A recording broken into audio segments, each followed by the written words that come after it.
Good morning, good afternoon, or good evening, depending on when you're listening to this on-demand version.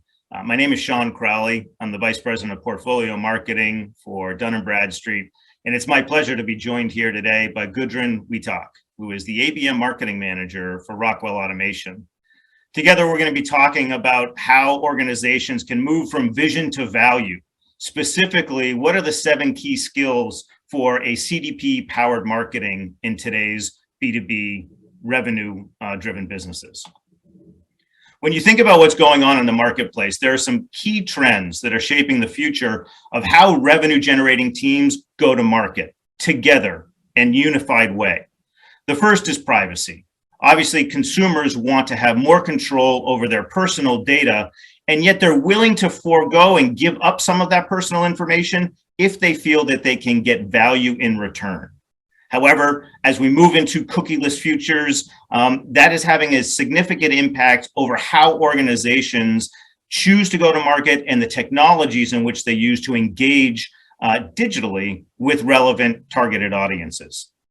The second is personalization. How do organizations create personalized buying experiences for those that they're looking to influence? Because key trends are showing that, number one, buyers are self-serving in terms of how they're sourcing information and moving themselves through a buyer's journey.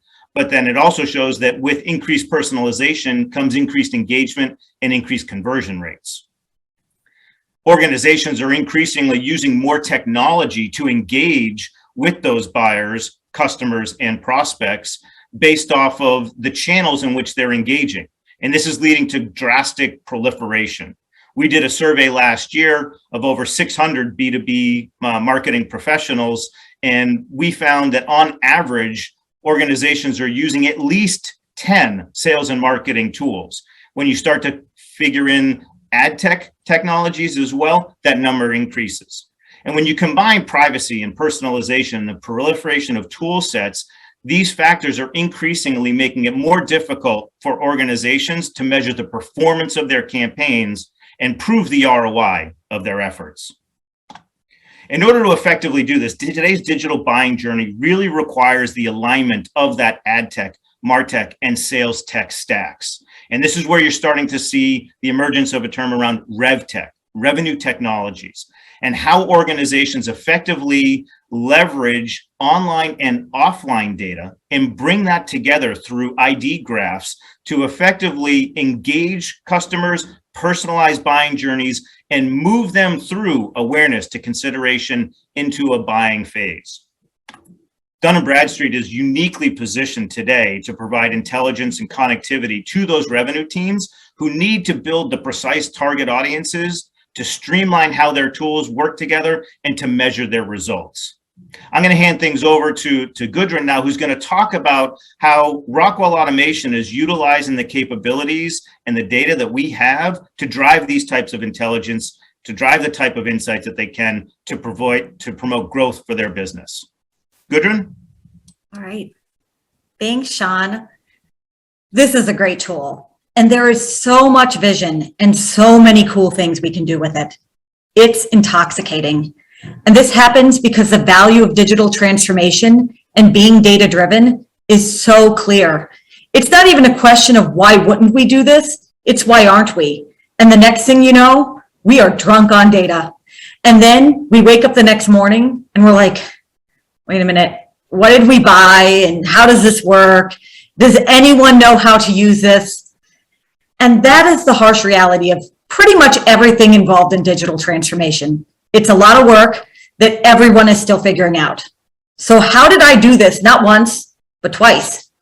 How did I get to the top and then turn around and lead a completely different company up Mount CDP? Well, that's what I'm going to share. So a little context. In 2020, Rockwell embarked on a mission to better understand the role of marketing and what role it should play. So McKinsey came in and explained how marketing is not just a cost center and how we actually have the ability to deliver more than just a bunch of leads, that we could actually generate demand and drive revenue. And they also said, yeah, so you got some work to do, because if you're not thinking about marketing this way, you're not doing marketing this way. And this is a critical point in our journey. When you not only get, but pay for feedback like this, you gotta decide. Are we gonna stay where we're at and die in the desert? Or are we gonna climb the mountain? And Rockwell chose to climb.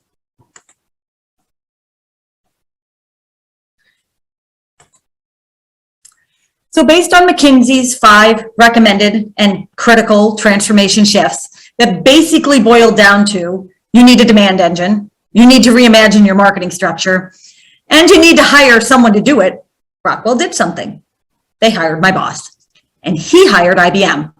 Because if he was going to take this to this, he was going to need to understand not only where we truly were today, but figure out what tools we needed and how they better supported the customer journey of tomorrow. And they said, well, if you want to achieve that, you're going to need to increase your marketing maturity by over 100%. And in order to do that, you're going to need to invest in a CDP. So Rockwell worked with IBM. They vetted over 150 solutions and eventually realized that RevUp offered the most complete solution, supported the location-based identification they needed, and seamlessly integrated with 20 years of embedded DUNS number account management that Rockwell was already doing. So they listened to all these really smart people, bought this really smart tool, and then, as fate would have it, a kind of smart person knocked on their door and said, maybe you should hire me. And they did. And together we built this model that would end up not only driving our CDP implementation, but serve as a framework for driving all digital transformation and change moving forward. And we call it the 7 skills of AI-driven demand marketing. These skills encapsulate the data requirements, technical capabilities, and professional competencies that cut through the chaos and help us build, optimize, and innovate, moving forward to demonstrate marketing maturity and ROI, and defining the benefits that would help us recognize and celebrate success while we continue to move forward. Now, this model is modular, and the skills I'm going to walk through today, they aren't the same phrases I followed the last time, and they aren't going to be the same ones you take away from this. There are plenty of paths up this mountain. And it doesn't matter what tool or what initiative you want to talk about. CRMs, MA platforms, chatbots, CMSs, CDPs, they're all about automation. And automation is all about data. This is where change has to start. Because when we think about data, we tend to position it at the end. We like to think of it as a fossil, not a fuel. It's typically viewed as a function of reporting or maybe research, and we use it to tell us what happened, not necessarily to guide us to what should. So if you want to be data-driven, you have to be data first. Now, unfortunately, this is not fuel. This is an environmental disaster. And if you are like, I don't know, every company that I've ever worked for or consulted with or commiserated with, this is not a data mountain. This is a data hoard. And it literally represents everything you want to get to and everything you want to change. There is good data and bad data and definitely overthought and overcomplicated data. It's vast, it's hard to access, the integration paths are precarious, and nobody really knows what's around the next bend. And it's growing every single day at exponential rates. And this always gives me pause. Because no matter how clear the vision or how confident I am in my ability to move and then climb that mountain, the value of the view is really hard to see, particularly when people start throwing around words like technical debt and return on investment. So how do you start? How do you move your big data mountain? First, you have to start, because building a unified account profile that is accurate and accessible and activatable is the whole reason why we decided to do this in the first place. Now, yes, Dun Bradstreet has the tools and the tech to help you sort out all your first-party data. And if I worked in business intelligence or database management, that would be my goal. But I work in marketing. And I am first going to be judged on the campaign activation and campaign impact metrics.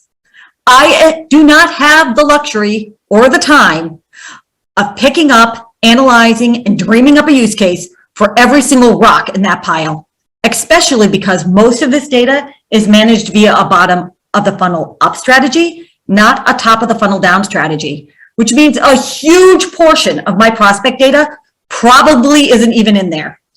And since I work in marketing and identifying and nurturing prospects of today to fill the pipeline tomorrow is kind of like, I don't know, my job, I need to understand and prioritize and care about that data too.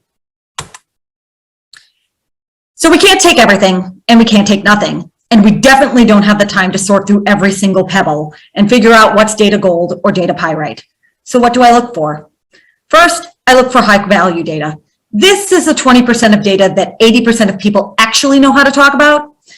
These are the top accounts with enterprise visibility. This data drives a lot of revenue, a lot of decisions. And more importantly, it's the data that people are going to be looking for. And if it's not in there, you're going to create even more uncertainty and more anxiety. And that is trouble you just don't need. Second, if I'm going to be judged at the campaign activation and impact level as a primary KPI or KPM, I selfishly prioritize things that show signs of life. Are contacts actively doing anything? Are they visiting our website, opening our emails? Are we even sending them stuff? Is sales doing anything with these people, either at the contact level or the account level? Basically, I'm really looking for enough data volume to build about 65% of my records under management. Because I know it's not just about who we know today, it's about all the additional accounts and contacts we want to source for tomorrow. I also know that I need to leave myself a little breathing room because there is a lot more work to get done. And the last thing I need is to start worrying about RUM limits. I need to get visitor intelligence installed and intent models launched. We need to get connectors established to support our inbound efforts so they could bring in even more data. And all of this needs to get done so we can stand up the Explorer module and then empower our users with access and vision to make better upfront data decisions, which brings me to my last point. And maybe it was also my first. You need to stop worrying about getting this right. You're not going to. There are going to be things you forgot and things you don't know you needed, and you are just going to have to develop that better understanding over time. Document what you did bring in your system IDs to support matching in the future, and set time to revisit. At Rockwell, I host a quarterly phase data meeting, and let's make sure that we have protected and intentional time for our users to bring non-immediate needs and talk about their use cases, but also for us to educate and communicate and align on decisions around data strategy and platform development. So we did all this. We moved a mountain. We climbed a mountain. And while there were some stragglers, we did the bulk of this work in less than 6 weeks and turned this into this, a fully integrated, dynamically supported system, creating one accessible source of the truth and that seamlessly bridged the gap between research-driven insights and reporting capabilities through features like the Account 360 and dynamic insights available in the Explorer module. We realized productivity gains, segmentation work that used to take weeks, if it could even be done, now took mere moments. And this productivity windfall drove our user adoption and tool usage up 46% month over month. And through account sourcing via visitor intelligence and 4 launched intent models, we experienced a 7% increase in our database growth by onboarding new logos and reprioritizing dormant accounts. But how do I know I really moved the right mountain? 45% of our CDP managed accounts are actively engaged. They are opening our emails, they are visiting our website, and they are pinging on our intent models. And we not only know it, we can see it, we can socialize it, and we actually can do something about it. So we did it. We figured out our data, we stood up a platform, and started giving our users the tools to climb out of the data darkness and use it as a guiding light. We saw the potential our vision first promised, and then we realized, oh, now we got to live into this. And that's tricky.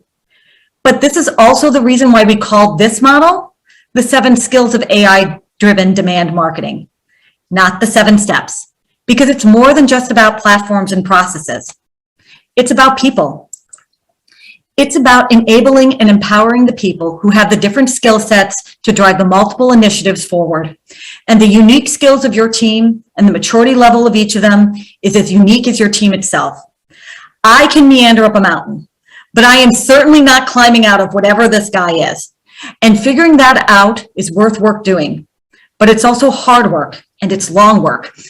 And I can honestly say that it took me every bit as long to rethink, revisit, and reimagine this path forward with leadership as it took me to rethink, revisit, and reimagine the data with the tech team.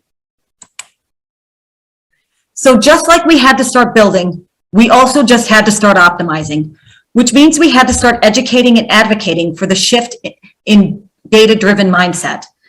So that is what we did. We started with campaigns we were trying to get off the ground today, leaning into the familiarity of the known and the short horizons and small steps, harvesting easy insights with wins by applying website visitors and intent models to optimize existing campaigns and segments. Then using the Explorer dashboards displaying everything from standard firmographics to business signals, our team is empowered with access and ability to visualize the impacts of their segmentation and view white space and greenfield opportunities. And not only understand the limitations of our existing owned audience, but actually do something about it by directly sourcing contacts and accounts from Dun Bradstreet's database. We celebrated that gone are the days of spray and pray digital strategy supported by flat file uploads into platforms with dubious match rates. Now we have the functionality and support to turn the dials and pull the levers on paid strategy utilizing cross-channel insights. Looking to avoid spending your LinkedIn budget on contacts already engaged with your email campaign? Okay, done. Maybe you want to double down on Facebook and push engaged contacts through the pipeline. Okay, that can be done too. And taking simple steps to reduce the friction and figure out what people want. Going beyond traffic de-anonymization, we use visitor intelligence on our website to reduce form fatigue and inform a content binging model to serve up the next best piece of content, capturing our users' attention, personalizing their experience, and keeping them on our site. And this is the power of customer data management. Unified data plus audience visualization equaled a 20 to 50% increase in average segment size. No longer are we reliant on sales or other enterprise teams to create contacts in our CRM systems, then manually link them to accounts. And yeah, that's really nice when they actually do it. But Dun & Bradstreet now does that for us. We are supporting our ABM efforts with insights into new opportunities, increasing revenue and share of wallet with hundreds of unique locations and contacts sourced and added directly from Dun & Bradstreet.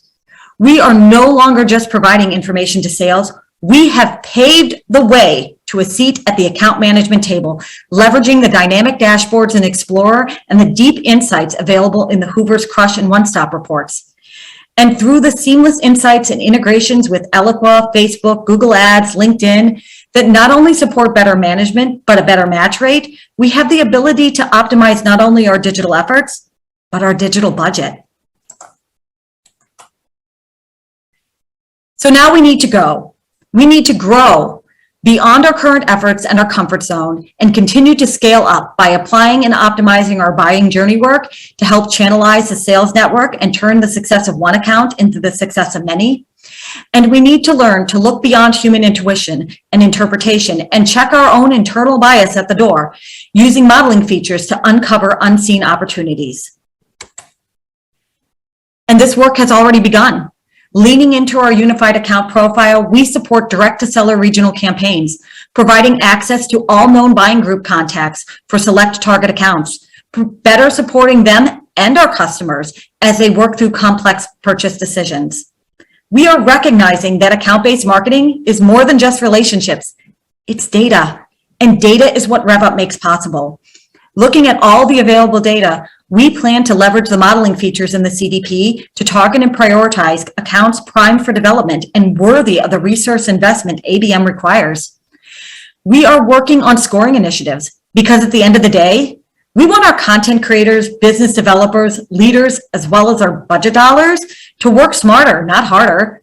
Research shows that on average, 70% of managed accounts represent long-term opportunities. These accounts seem like good business fits, but resources are finite and particularly at the seller level, expensive. Through this work, we look to provide better understanding and a basis for aligned decision-making that even the most removed from the in-the-moment management can understand and draw conclusions from.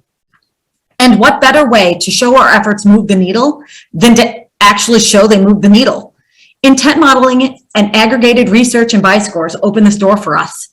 By ingesting this information into our native platforms, we can track and analyze customer awareness from the very earliest moments in the buying journey, before they even know what they need and before they maybe even know we exist, providing quantifiable proof that awareness efforts targeting new accounts work to fill the pipeline. And now marketing has its own call to change. Customer data management is more than just us. It spans the entire enterprise. So how can we help? How can we reach across the value chain and rev up customer centricity and address and improve all aspects of the customer experience by using the 7 skills of marketing maturity that empowered our CDP? Thank you.